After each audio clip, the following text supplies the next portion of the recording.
સુરતમાં દિવસે ને દિવસે ઓનલાઈન ફ્રોડના કિસ્સા વધી રહ્યા છે, ત્યારે હોટલ રેટિંગના નામે ઓનલાઈન ટાસ્ક આપનાર ગેંગ ઝડપાઈ છે। સુરત સાયબર ક્રાઇમ 4 આરોપીની ધરપકડ કરી છે, જેમાં આરોપીઓ શરૂઆતમાં ફરિયાદીના એકાઉન્ટમાં પૈસા ટ્રાન્સફર કરતા હતા, બાદમાં વધુ ટાસ્ક આપવાની લાલચ આપી પૈસા પડાવી લેતા હતા। અંદાજિત 6 લાખની ઠગાઈ આચરવામાં આવી હતી।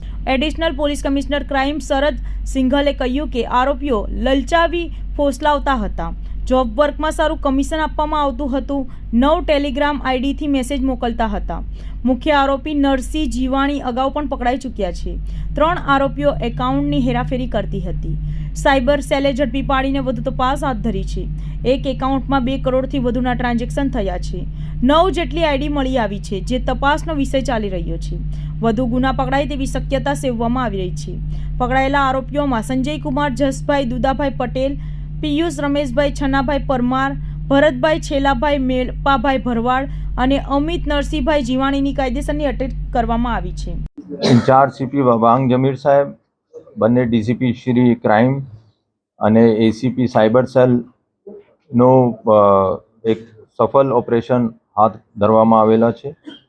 ગઈ માર્ચ 3, 2024નું આ એક ગુના દાખલ થયા હતા, જેના આધારે આ આરોપીઓ જો નાગરિકોનો લલચાવી ફુસલાવીને કે જોબ વર્ક આપવામાં આવશે અને એમાં આપનો સારું કમિશન પણ આપવામાં આવશે, એવી રીતે 9 જેટલા અલગ અલગ ટેલિગ્રામ આઈડીથી આ લોકોનો મેસેજ મોકલતા હતા। અને જ્યારે ઓફેન્સને ડીપમાં જઈ તપાસ કરવામાં આવી તો મુખ્ય આરોપી નરસિંહભાઈ જીવાની, જો 34/2023 યાની કે 2023માં પણ એવા ટાઈપનો સાયબર ક્રાઇમમાં પકડાઈ ચૂક્યા છે।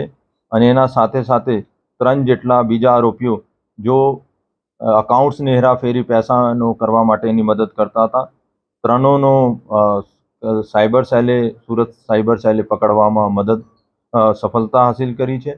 અને અત્યારે એની તપાસ ચાલુ છે, ક્યોંકિ એને એક અકાઉન્ટમાં 2 કરોડથી વધારે ટ્રાન્ઝેક્શન થયેલા છે અને અત્યારે 4 જેટલી આઈડી તો આ કબૂલે છે, પણ એના મોબાઈલથી અમે 4થી વધારે 9 જેટલી આઈડી ઓર અમે મળી છે। તો આ પણ એક તપાસનો વિષય છે। અમે પણ એનો આગળ ડીપ તપાસ કરવાનો છે અને જેના આધારે અમે ઉમ્મીદ છે કે ઓર ઘણા બધા જો અનડિટેક્ટ સાયબર ગુના છે આ પણ એનો ઉકેલવામાં મદદ થશે।